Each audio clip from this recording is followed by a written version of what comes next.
कि वह आदमी कम से कम दो तीन चीजों में तो महारत उस आदमी ने हासिल कर ली है। सबसे पहली बात तो ये है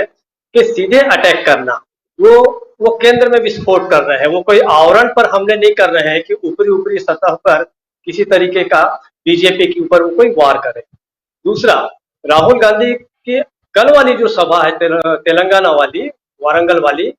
वो शायद भारतीय जनता पार्टी के लोगों के लिए बड़ी निराशा लेकर आई आई होगी। वो इसलिए कि इसके ठीक पहले नेपाल में जो कुछ हुआ था उसे लेकर काफी कुछ एक उसका हाइप बनाने की भाजपा ने कोशिश की थी, लेकिन गड़बड़ ये हुई कि आईटी सेल का ये सारा प्रयास निष्फल हो गया और राहुल गांधी सही मायने में कहें तो मोदी की जो विदेश यात्रा है उसको तक वो मीडिया से खा गए थे। आप देखिए उनका कवरेज जो है वो सिकुड़ गया और राहुल गांधी इसमें से उन्होंने अपनी ओर से बहुत ज्यादा कुछ नहीं कहा।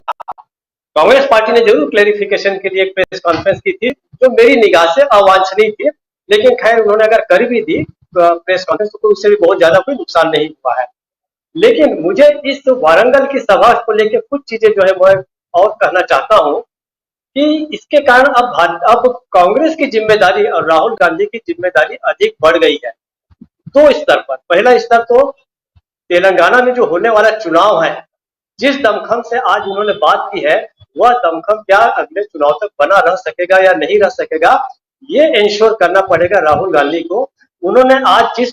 जिस लोगों को एड्रेस किया है, खासकर यूथ लोगों को, शायद राहुल गांधी ने इस सभा में ये पा लिया है कि मेरी असली जो ताकत है, कांग्रेस की जो असली ताकत है वो इसकी युवा शक्ति है। क्योंकि जो पुराने सीनियर उनके जो प्लेयर्स हैं, पुराने जो खिलाड़ी हैं, वो एक तरह से इस समय कांग्रेस को ही धोखा दे रहे हैं। ये हम देख रहे हैं, G23 का मामला सामने है, इसमें बहुत ज्यादा कुछ कहने की जरूरत नहीं है। राहुल गांधी का ये जो तेवर है, मुझे ऐसा लगता है कि इसको हमें 13-14 तारीख को इसी महीने में जो चिंतन शिविर होने जा रहा है राजस्थान में, उसके पार्श्वभूमि में भी देखा जाना चाहिए। मुझे ऐसा लगता है कि उन्होंने कुछ ज्यादा शक्ति गेन कर दी है और शायद पार्टी ने भी उन्हें अब यह अधिकार दे दिया है कि आप जिसे पार्टी से निकालना चाहें उसे निकालें, जिसे रखना है रखें, और जिस भी तरह के गठबंधन आप करना चाहते हैं आप कीजिए।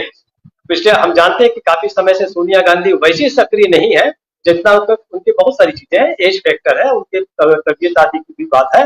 लेकिन राहुल गांधी जो है वो उन्होंने काफी पावर एज्यूम की है और निश्चित रूप से इस समय वो बड़े पॉजिटिव मूड में नजर आ रहे हैं। वो दिख रहा है कि उन्होंने काफी कुछ कंट्रोल किया है और वो टर्म्स है वो डिक्टेट भी करने की स्थिति में है।